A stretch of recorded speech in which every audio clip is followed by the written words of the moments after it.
절대로 화를 내지 맙시다. 매사에 대하여 감사합시다. 모든 일을 긍정적으로 생각합시다. 늘 베풀면서 삽시다.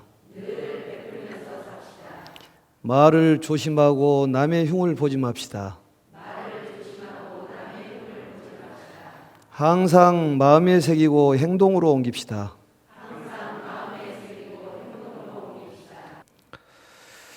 오늘은 불교 입문 과정에서 불교의 예절에 대한 것을 설명을 하고 또 불교란 무엇인가에 대해서 간단하게 말씀을 드리겠습니다. 이 불교라 하면은 한자로 보면은 부처님의 가르침이다. 또 깨달음의 가르침이다. 이렇게 말씀을 드릴 수가 있습니다. 또 불교냐 아니냐 이걸 기준할 때는 교주님이 누구시냐에 따라서 불교다 또 아니다 이렇게 판가름을 짓는데 우리 불교의 교주님은 누굽니까? 석가모니 부처님이십니다. 석가모니 부처님이 교주님으로 돼 있어야지 우리가 알고 있는 불교라고 이렇게 얘기할 수가 있습니다. 또 불교의 신앙 대상은 불법승 삼보입니다. 불법승 삼보라는 것은 첫째 부처님과 두 번째는 부처님의 가르침과 또 세 번째는 부처님의 가르침을 전하는 스승님들이 바로 신앙의 대상이 되는 것입니다. 또 불교를 하는 목적은 대자윤이 되기 위한 그런 목적입니다. 그런 목적을 향해서 여러 가지의 수단이 있는데 그러한 수단을 우리가 수행이라고 그렇게 얘기합니다. 또 절이라고 얘기하는 것을 우리가 잘 아시고 싶다시피 도량이라고 얘기하는데 이 도량이란 말은 한자에서 보면은 도장이다 이렇게 얘기를 하죠. 도를 닦는 그러한 곳이다 그런 얘기입니다. 그래서 절에서 우리가 관음 기도 도량이니 또 뭐 지장 기도 도량이니 또 약사 기도 도량이니 이렇게 얘기하는 것은 관세음보살님의 그러한 가르침을 배워서 우리가 실천을 하는 데 목적이 있고 또 지장보살님의 그 가르침을 배워서 실천하는 데 그러한 목적이 있는 것입니다. 도량이라는 것은 도장이기 때문에 절에서 어떤 보시를 배우고 또 양보하는 마음을 배우고 또 조금 전에 했던 화를 안 내는 연습을 하고 또 남의 흉을 보지 않는 그런 연습을 하고 이런 연습을 통해 가지고 또 집에서나 가정에서나 그것을 실천하는 데에 궁극적인 목적이 있다고 볼 수가 있습니다. 15페이지를 몇 줄을 읽으면서 좀 설명을 하도록 하겠습니다. 불자는 항상 부처님의 가르침에 따라 생활하고 행동하며 늘 깨어있는 마음으로 자신을 되돌아봐야 한다. 이를 위해 108배와 같은 절, 경전, 독송, 주력, 참선 등의 수행을 하는데 처음 불교를 접한 불자들에게 이러한 수행법은 낯설고 어렵기만 하다. 이런 수행법이 여러 가지가 있는데 뭐 절 수행법도 있고 또 경전을 읽는 수행법도 있고 또 주력하는 그런 수행법도 있고 또 연부를 한다든지 또 참회 수행이라든지 또 사경이라든지 사불 수행 여러 가지의 수행들이 많습니다. 이러한 것들은 이 도량에서 배워서 그러한 부처님의 가르침을 실천하는 데 목적이 있다. 이것을 기억을 하시고 또 그러한 부처님의 가르침을 실천하는 데 있어서 우리가 의식이 필요한데 이러한 의식들을 우리가 불교 입문 시간에 좀 배워야 됩니다. 그래서 그 위를 갖춰야 되는데 16페이지에 보시면은 불자의 기본 자세라고 나오죠. 거기에 보면은 차수와 합장 이렇게 돼 있는데 우리가 불교를 글로 배우는 것이 중요한 것이 아니라 실질적으로 해보는 것이 가장 중요합니다. 그래서 이번에 불교 입문 과정에서는 이러한 실천을 중점적으로 거기에 목적을 두고 강의를 할 예정입니다. 그래서 우리가 차수를 해보고 또 합장을 해보고 또 그 뜻을 마음속으로 새겨보는데 중점을 두시면 될 것 같습니다. 우선 차수를 한번 해보십시오. 차수란 말은 교차할 차자의 손수자입니다. 손을 교차한다 그런 얘기예요. 이러한 차수는 이 도량에서나 또 일반 가정에서도 이러한 차수를 하는 것은 굉장히 좋을 것 같고, 또 단전 위에 배꼽 정도에다가 이렇게 가볍게 두 손을 모으시면 됩니다. 한번 해보세요. 이러한 차수를 하고 다닌다든지, 또 어른이나 얘들에게 무슨 얘기를 할 때도 이러한 위를 갖춤으로써 그러한 어떤 품위가 올라가지 않을까. 그래서 불교는 우리가 어떤 팔자를 바꾸는 일이고, 또 사람의 어떤 위를 갖춤으로써 대접을 받게 되어 있습니다. 그래서 연습을 해서 항상 그러한 자세를 갖도록 하시면 될 것 같습니다. 한번 차수 한번 해보세요. 이 두 손을 교차해서 이 거머 잡는 것이 이게 차수다. 그래서 사찰의 어떤 도량에서나 이 법당에서나 이렇게 하시면 굉장히 건강에도 좋고, 또 사람이 다르게 보이지 않습니까? 아무렇게나 걸어다니는 것보다도 차수를 하고 걸어다니시면. 그 다음에 이제 합장이라는 것이 있죠. 책을 보시면서 하신 것이 나을 것 같습니다. 합장은 부처님께 예를 올리는 가장 기본적인 자세인데, 우리 불자들이 하는 인사법입니다. 합장이. 합장을 한번 해보세요. 합장. 두 손을 심장 쪽에다가 가볍게 대시고 두 손을 딱 모으는 것이 합장인데, 우리가 굳이 절을 하지 않아도 합장만 해도 인사가 되는 것입니다. 또 합장이라는 것이 너와 나 둘이 아니고 이 세상은 모든 것이 하나다 그런 뜻을 갖고 있어요. 원래 근본적에서 보면은 하나다 그런 얘기죠. 우리 불교의 승가라는 말은 화합을 뜻하는 것인데 그것도 역시 하나다 그런 얘기입니다. 그래서 하나가 됐을 때 이 세상이 행복해지고 또 밝아진다고 볼 수 있습니다. 또 종교적으로도 근본적으로 보면 하나고, 또 우리가 호흡을 할 때도 같이 호흡을 하고, 또 어떤 음식물도 너 나 없이 같이 나눠 먹는데 그러한 것이 하나다 그 말이죠. 그래서 둘로 생각하지 않는, 둘이라는 것은 다툼이기 때문에, 분별이라는 건 다툼 아닙니까? 어떤 생사를 분별한다든지, 어떤 오고 감의 거래를 분별한다든지, 크다 적다라든지, 또 많다 적다는 다소 다과를 분별한다든지, 대소를 분별하는 거, 어떤 진태를 분별하는 이러한 것들이 우리 번뇌를 가져다 주는데, 바로 합장을 하면서 스스로 마음을 먹기를 너와 나가 둘이 아니다. 또 이 세상이 또 하나고 우주적으로도 하나다. 이렇게 생각을 하시면은 합장에 깊은 뜻이 되지 않을까 이런 생각을 해봅니다. 그래서 첫째적으로 합장을 할 때는 마음을 모아야 되고, 너와 나 둘이 아니다는 하나의 진리로 합쳐진 그런 생명이라는 그런 생각을 하시고 합장을 하시면 되겠습니다.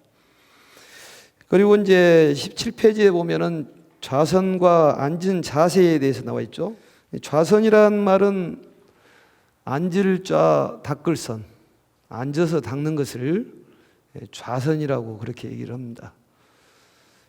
근데 좌선은 우리가 어떤 참선에 중요한 그런 자세로 지금 현재 쓰고 있고, 또 많이 수행법으로 하고 있는데, 수행하는 데는 꼭 좌선만 필요한 것이 아니라 때에 따라서 좌선을 할 수 없는 사람들은 뭘 하면 될까요? 와선을 한다든지. 또 대부분이 와선을 또 좋아하시더라고요. 보살님들이나 거사님들이나. 또 서서 하면 입선이 되는 것이고, 또 걸어다니면서 하면은 행선이 되는 것이고, 또 말을 하면은 어선이고, 침묵하면서 하는 것을 묵선이라고 그러는데 그걸 묵조선이라고 그렇게 얘기합니다. 또 화두를 잡고 하면은 간화선이 되는 것이고, 그래서 이 자선이라는 것은 앉아서 닦는 것이다. 이렇게 지금 앉아서 닦는 것이 바로 자선입니다. 선이라는 것은, 참선이라는 것은 선의 참입에 들어간다, 이런 뜻이라고 그랬죠. 선이라는 것은 산스크리트어로 드야나라고 말인데 사유수라 그런 얘기입니다. 생각을 하면서 닦는다. 그러니까 앉아서 생각하면은 뭐예요? 자선이고, 누워서 생각하면 와선이 된다, 그런 얘기죠. 그래서 편하게 생각하시고, 또 불교가 그렇게 어렵지는 않습니다. 사람들이 되게 어렵다고 얘기를 하는데, 한자가 이렇게 한자로 되어 있는 경문들이 많아서 좀 어려운 감이 있습니다만, 어렵다고 해서 좋은 공부가 아니고, 또 쉽다고 해서 쉬운 공부는 아니다는 얘기입니다. 실천을 어떻게 하냐, 이게 중요하죠. 절에를 열심히 다니고 30년, 40년 다니면서도 남에게 어떤 배려할 줄 모르고 양보할 줄 모른다면은 안 다닌 것보다 낫겠지만, 그렇게 어떤 중요한 공부가 됐다고 볼 수는 없지 않습니까? 그래서 절을 다니면 마음이 좀 너그럽고, 다른 사람보다 뭐가 좀 달라져야지 다른 사람의 모범이 되고 귀감이 되는 것이지, 다른 사람보다도 더 심한 질적으로 악한 사람이 된다면은 모범이 될 수가 없겠죠. 그래서 이러한 좌선을 생각을 하실 때 좀 폭넓게 선에 대해서 생각하시면 되지 않을까, 이런 생각이 듭니다. 그 선에 대해서는 나중에 구체적으로 설명을 하도록 하겠습니다. 그 다음에 앉은 자세가 있는데 18페이지를 펴시면 결과부자가 있고 반가부자가 있습니다. 뭔가 부자가 있어요? 결과부자, 반가부자. 그래서 반가부자는 한쪽 다리가 위로 올라오는 거고, 이 결과부자는 두 발이 위쪽으로 올라오는 것이 결과부자인데, 책에 나와 있듯이 연습을 좀 해보시고, 또 다리가 좀 짧으신 분들은 결과부자가 좀 힘들지 않을까. 그래서 스님은 결과부자가 적절하지 않고 반가부자 내지는 또 평자를 쓰는데, 평자는 두 발이, 무릎이 땅에 닿는 게 평자입니다. 그래서 앉은 자세에 대해서 너무 거기에 대해서 급급하지 마시고 본인이 맞는 그런 자세를 대거시는 것이 좋지 않을까. 그렇지만 이제 결과부자가 가장 편안하고 오래 앉을 수 있는 자세라, 이런 얘기입니다. 그게 맨 처음에 숙달이 안 되면 힘들겠지만 숙달이 되면 그게 제일 편안하고 안정적인 자세다, 그런 얘기입니다. 우리가 누워있는 것도, 오래 누워있으면 힘들지 않습니까? 걸어다니는 것도 그렇고 서 있는 것도 그렇고. 그렇지만 앉아서 사유하는 데는 앉아서 하는 것이 가장 적절해서 좌선을 택한다, 그런 얘기입니다. 그 다음에 이제 2번에 보시면 절에 대해서 이제 나오는데, 절이 뭐냐고 질문을 하면은 절에 가서 절을 하는 것이고, 또 절을 하면 절로절로 좋아진다네요. 그래서 절을 한다는데, 우리 불교 하면은 절이 먼저 연상이 되지 않습니까? 절하는 법이 정해진 것은 없지만 그래도 우리가 어떤 동일성을 갖고 또 부처님 제자로서 약간의 방식을 이렇게 정해놓은 것이 있어서 그러한 것에 따라서 하시면 좋을 것 같다는 생각이 듭니다. 그래서 우리 절에서 사찰에서 하고 있는 절의 수행은 기본적으로 3배를 원칙으로 하고 있습니다. 몇 배요? 3배를 하는 이유는 뭡니까? 불법승 삼복계 귀한다는 뜻이 있죠. 신앙의 대상이 되기 때문에 그렇다고 말입니다. 불교 신앙 대상이 다시 한번 말씀드리면 뭐예요?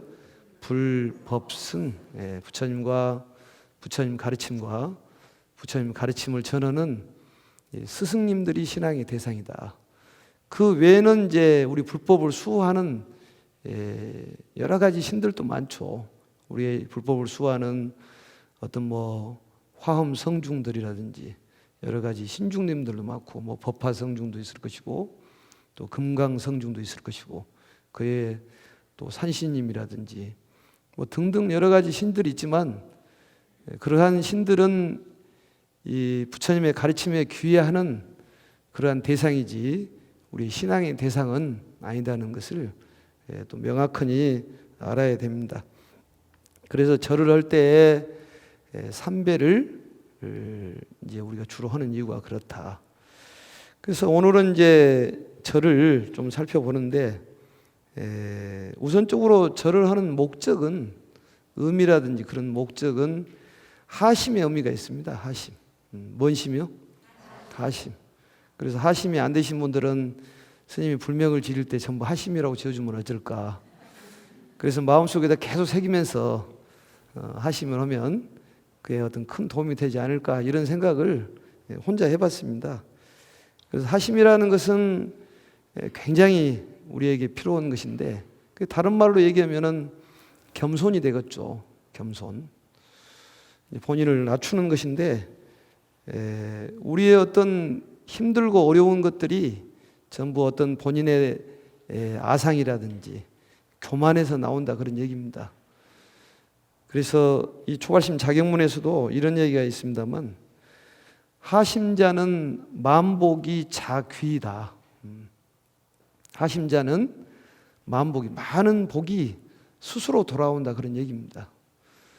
우리가 웃으면 복이 온다고 얘기 들어봤습니까? 복이 와야지 웃어야 됩니까? 아니면 웃어야지 복이 옵니까? 그러니까 웃어야지만이 복이 온다, 그 말이죠. 그러듯이 하심을 해야지 복이 오는 것이지, 복이 와서 하심을 하는 것은 아니다, 그런 얘기입니다. 큰 나라를 이기기 위해서는, 작은 나라가 큰 나라를 이기기 위해서는 겸손하고 하심하면은 그 나라를 이길 수 있다고 그랬습니다.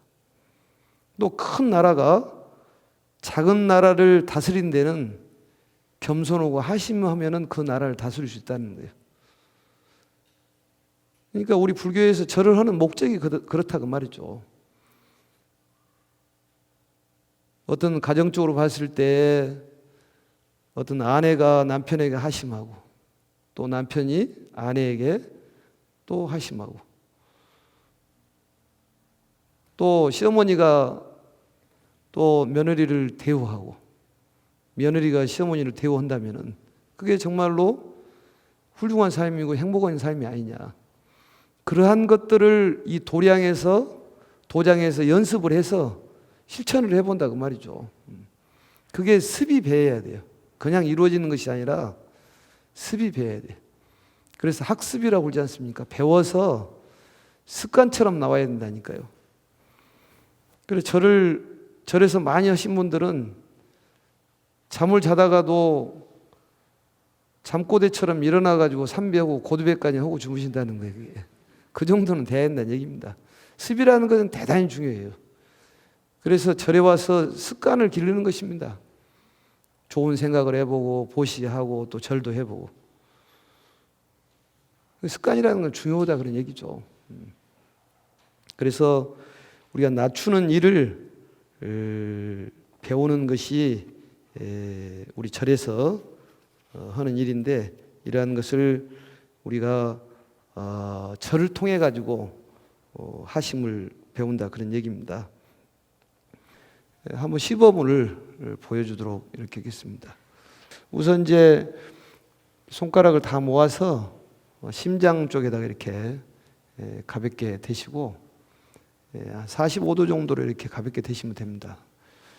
그리고 약간 머리를 목례보다 약간 더 딱 정해진 것은 없는데, 너무 많이 수그리는 것도 또 그게 또 아부성이 있는 것 같고, 또 너무 이렇게 고개를 뻣뻣하게 세워가지고 목례 정도면 너무 또 사람이 상이 높은 것 같으니까 적절하니, 우리 불교에서는 중도라고 얘기합니다만 중도를 벗어나지 않는 데에서 모든 것이 이루어집니다. 그래서 한 120도 정도 이렇게 수그리면 될 것 같습니다. 그리고 절을 한 것을 잘 보세요. 그다음에 앉으세요. 이렇게 앉고 무릎을 꿇고 앉아서 왼발을 위로 올리는데 왼발을 X자로 이렇게 합니다. 그게 언제부터인지 그게 된가는 모르겠습니다만 왼쪽이라는 것은 우리의 어떤 그 약간의 하열한 그런 뜻을 갖고 있고 오른쪽을 좀 우월한 그런 뜻을 갖고 있는데, 낮춘다는 것은 좀 부족한 것을 채우는 것이 좀 필요하지 않을까. 우리가 기러기를 보면은 V자로 날아가는데 그 앞장선 제일 선두에 있는 기러기가 제일 그 중에서 약한 기러기를 앞장 세운답니다. 이러듯이 내가 좀 부족한 그러한 것을 좀 채우는 그러한 의미가 있지 않을까. 그래서 왼발을 위로 이렇게 올리고, 그 다음에 예전에 보면은 오른손 왼손을 놓고 그랬는데 스님들이 가사를 읽기 때문에 이게 오른손 왼손을 놨습니다만 두 손을 한 번에 이렇게 놔도 됩니다. 그래서 이마가 닿을 정도에다가 두 손을 한번 놔보세요. 이마가 닿을 정도 두 손 놓고, 그 다음에 이 팔꿈치가 무릎 옆에 이렇게 닿도록 이렇게 하시고, 그 다음에 손을 뒤집어 가지고 올리는데 너무 올리지도 말고 귀 밑에 정도, 너무 지나쳐도 안 되기 때문에 그래 귀 밑까지 올리는데 이걸 접종례라고 합니다. 한번 따라서 해보세요. 접종례.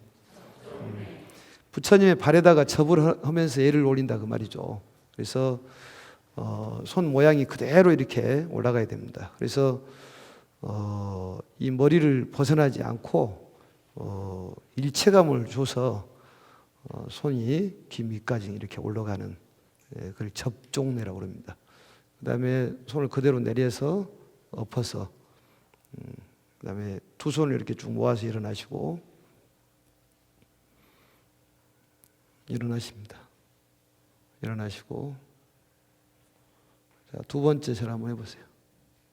그대로 앉아서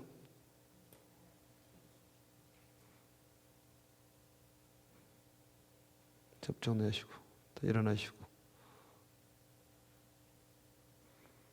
세 번을 한다고 생각하고 세 번째 마지막에 고두례가 들어가는데 그거 한번 보겠습니다.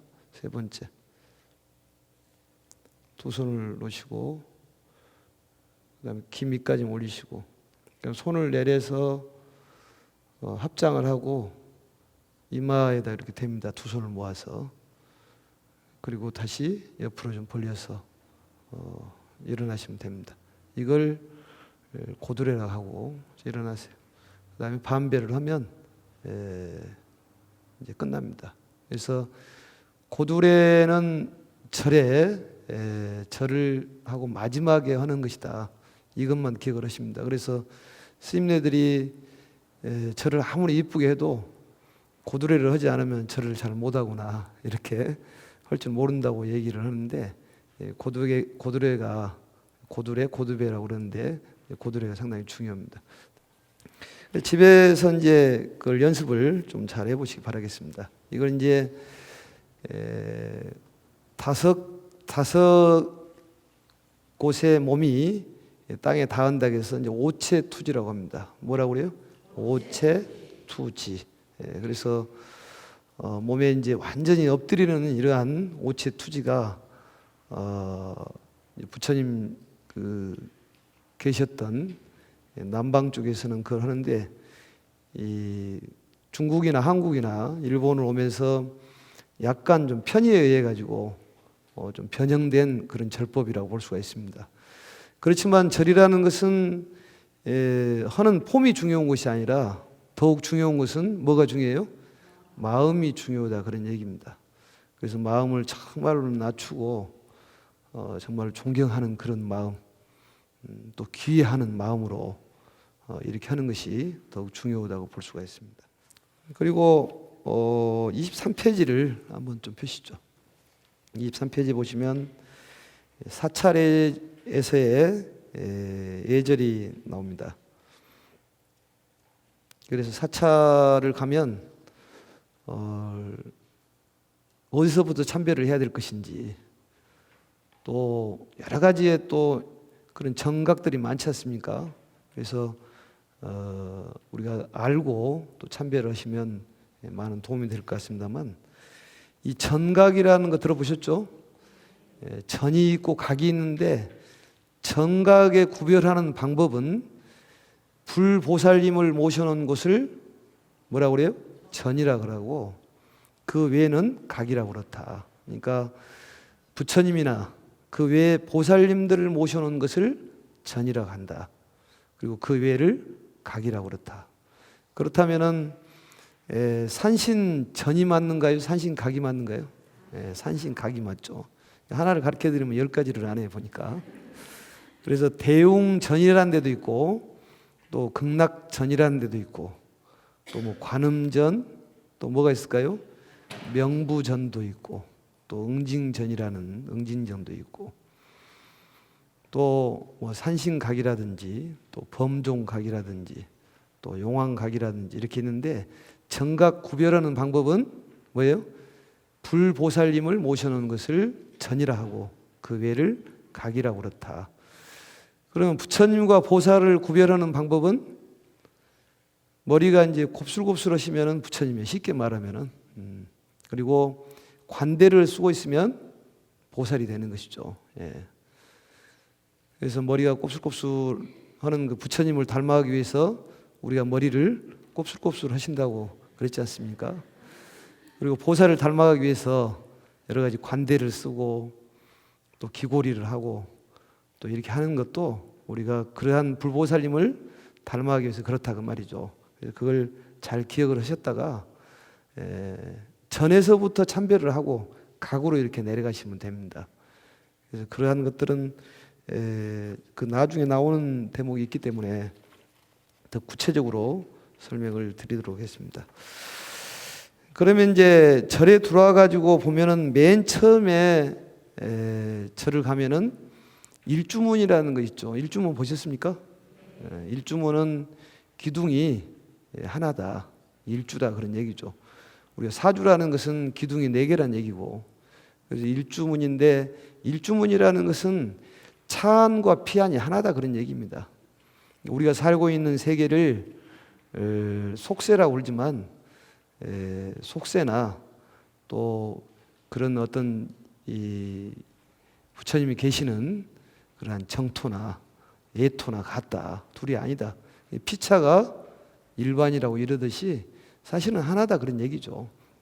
그래서 거기서부터 이제 일주문에부터 사찰이 시작이 하는데, 맨 처음에 들어가시면은 반배부터 하면 됩니다. 일주문을. 일주문 들어가실 때 보니까 거기를 정면으로 안 들어가고 옆으로 들어가시는데, 정면으로 들어가셔도 됩니다. 당당하게 들어가시고, 이제 일주문을 들어가시면은 또 부도탑들이 또 나오죠. 부도탑도 나오고, 또 사천왕문도 나오고. 사천왕문 보셨습니까? 네 천왕이 있는데 무섭게 생겼는데, 그게 어떤 우리에게 벌을 주시는 그러한 천신이 아니라 우리에게 복을 주고, 또 우리 불법을 하는 이러한 불자들을 위해서 보호해주는 그러한 신들이다, 이렇게 생각하시면 됩니다. 좋으신 분들이죠, 그게.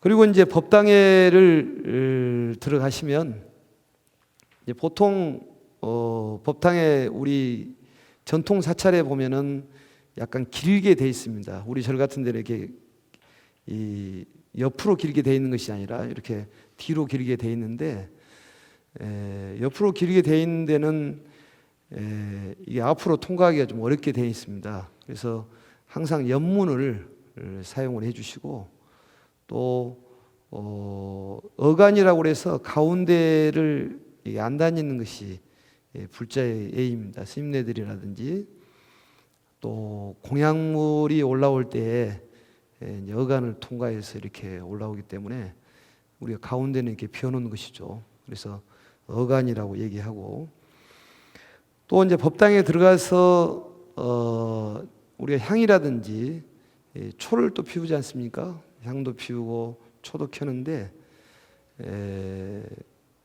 초를 켜고 향을 피우는데 다른 사람이 초를 켜놓는다든지 이런 것을 빼고 본인 초를 켜는 것은 썩 바람직하지가 못하죠. 그래서 초를 갖다 놓으면은 나중에 다 켜게 돼 있습니다. 향도 켤 때 예전에는 우리 노보살님들이라든지 우리 어머니나 할머니 절에 다니실 때는 향도 뭐 여러 개 켰지 않습니까? 뭐 며느리 거 하나 켜고 또 큰아들 거 하나 켜고 작은아들, 셋째 아들 켰는데 그렇게 향을 많이 키우는 것보다도 하나씩 정도 이렇게 키우시면 좋을 것 같습니다. 너무 많이 키우면 그게 향이 그리 건강에 큰 도움을 주는 것은 아닙니다. 그게 우리 어떤 향을 피우는 목적이나 또 초를 키우는 목적에 대해서는 또 나중에 또 자세히 설명을 드리도록 하겠습니다. 여기까지 하고 다시 한번 좀 간추려 봐서 정리를 하도록 이렇게 하겠습니다. 16페이지에 보시면 차수 합장, 차수와 합장에 대해서 실질적으로 해보시고 또 좌선과 앉은 자세, 앉아 있을 때 어떤 자세, 또 좌선할 때 어떤 자세, 좌선할 때 뒤에다가 좀 방석을 약 한 10cm 정도나 15cm 정도 되는 것을 이렇게 깔면 상당히 도움이 됩니다. 그리고 결가부자나 반가부자를 하고 앉아 있는 것이 좀 적절하다 이런 생각이 듭니다. 그리고 절의 의미와 공덕에 대해서도 한번 좀 보시고 절을 하는 이유는 우리가 자꾸 낮추는 것이 우리의 어떤 복덕을 쌓는 데 필요하다. 우리의 어떤 전통 놀이 중에서도 그 희소라는 거 있지 않습니까? 희소. 또 널뛰기라든 이런 게 있는데 이 희소를 보면은 가장 내가 밑으로 내려가야지만이 가장 위로 올라갈 수 있고 널뛰기도 보면은 내가 가장 밑으로 내려가야지만 위로 올라갈 수 있듯이 정말로 겸손하고 또 낮추는 것이 본인이 대접받는 일입니다. 그것을 조용히 사유를 해서 본인이 맞다고 생각했을 때 자꾸 낮추는 그런 하시는 연습을 하시면 될 것 같습니다. 그리고 절하는 거 그림을 참고로 해서 오체투지라든지 또 반배에 대해서 나와 있는데 절을 108배라든지 또 1080배라든지 3000배를 할 때 있어서 처음과 끝에 반배를 한다. 또 부처님께 어떤 헌화를 한다든지 또 향이라는 초, 공양물을 올리기 직전과 또 후에 반배를 한다. 또 절 입구에서 법당을 향해서 절을 할 때도 반배를 한다. 또 법당 밖에서 불탑에 절을 할 때도 반배를 한다. 또 동참 대중이 많아서 큰 절을 올리기 어려울 때 반배로 대신하면 됩니다. 또 야외에서 법회를 할 때도 반배를 하면 되는 것이고 또 길에서 스님을 만나면은 반배를 하면 됩니다. 근데 스님네들이 먼저 할 수도 있겠지만은 스님네들은 이런 이제 복색이 이런 것이기 때문에 금방 알아볼 수 있지 않습니까? 그래서 산에를 등산을 해보면은 불자가 한 명도 없다는 것을 여러 번 느낍니다. 절을 하는 사람이 없어요. 그래서 불자라고 얼굴에다 쓰고 다니면 스님이 먼저 하겠는데 얼굴에 쓰고 다니는 사람들이 없기 때문에 절을 먼저 못 하는데 스님을 길에서 만나면 반배 정도는 하고 이렇게 지나가는 것이 좀 예의가 아닐까. 그리고 또 스님을 만나면 또 구체적으로 또 물어보신 분들이 있는데 또 신혼조회를 하더라고 보니까 어디서 오셨습니까? 또 어디로 가십니까? 이런 얘기는 물어볼 필요가 없습니다. 그냥 불자로서 스님들에게 예의를 갖추면 되기 때문에 반배로서 예의를 갖추면 됩니다. 그리고 법당에 들어갈 때나 나올 때 반배는 하면 되고 또 상황에 따라서 적절할 때 이렇게 반배를 하시면 될 것 같습니다. 그리고 아까 얘기했던 오체투지는 몸에 이제 5군데가 땅에 닿는 것이 오체투지니까 절을 할 때는 아무튼 정성을 다해서 하는 것이 중요합니다. 정성을. 우리가 육체적인 건강을 위해서 절을 하는 것도 있겠지만 육체를 건강하게 하는 것보다도 마음을 건강하게 하는 것이 더욱 중요하다 그 말이죠.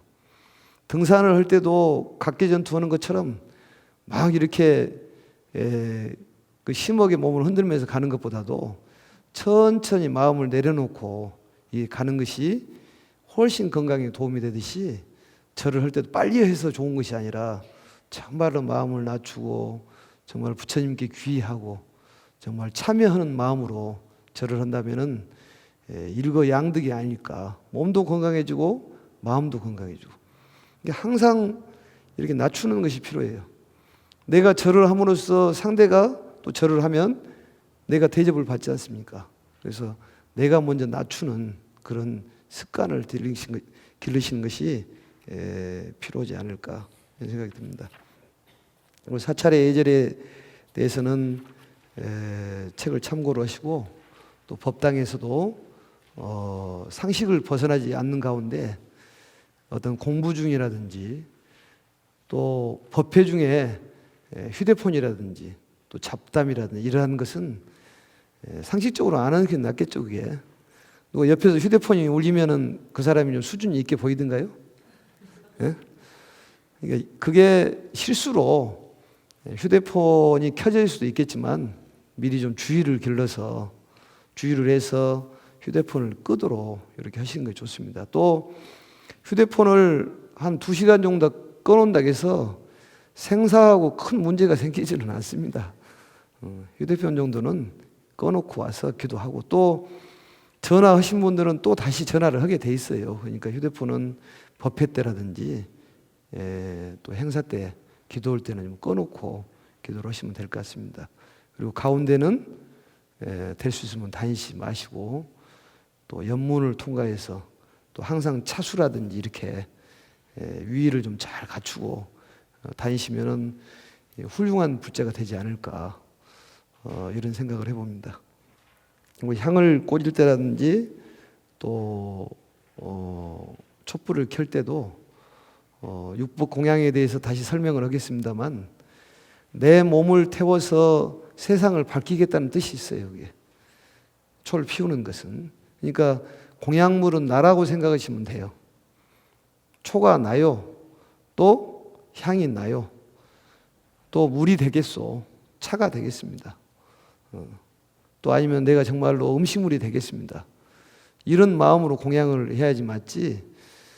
또 공양을 할 때는 본인의 손에서 벗어나면은 이미 그건 끝입니다. 끝이요. 그런데 보통 보살님들이 보면은 본인이 쌀을 올려놓고도 그게 무선으로 연결해가지고 누가 이쪽으로 옮기면은 사람을 잡아 죽이듯이 하지 않습니까? 그러한 기본적인 상식을 벗어나는 것이고 정말로 무주상 보시라고 금강경에도 말씀하시듯이 본인 손에서 떠나면은 보시가 끝난 거예요. 누가 어떻게 쓰든 간에 그런 마음으로 보시를 해야지. 과일을 올려놓고도 본인이 또 가져간다고 그걸 눈도장을 찍어놓고 누가 가져가면은 또 잡아 죽일 듯이 이러는데 이 보시라는 것은 본인 손에서 끝나면 되는 것입니다. 그래서 무선으로 절대 연결해 놓지 말아라. 무엇으로 연결하지 말으라고요? 무선으로 연결해 놓지 말으라니까요. 그러니까 본인이 올렸으면 본인 복은 끝나는 거예요. 누가 쓰든 안 쓰든 그 다음 둘째 문제다 그런 얘기입니다. 그래서 향을 올려놓고 가든 초를 올려놓고 가든 간에 본인 손에서 떠났으면 그냥 끝나는 것으로 그렇게 하시라 그 말이죠. 거기에 대해서는 또 나중에 자세히 설명하겠습니다. 오늘 강의는 이것으로 마치겠습니다. 수고하셨습니다. 성불합시다. 배우고 스님 말씀을 듣고 있으니까 자신감이 생기고 쉽게 풀어주시고 제가 몰랐던 것을 하나하나 알아가는 것 같아서 참 좋아요. 친숙하게 지낼 수 있었던 걸 괜히 어렵게 생각하고 마음 무겁게 하고 있었다라는 후회가 가지고 일찍 접할 걸 그랬다는 생각이 들었습니다. 평상시보다 잘 안 되는데 이게 좋은 계기가 될 것 같습니다. 있습니다.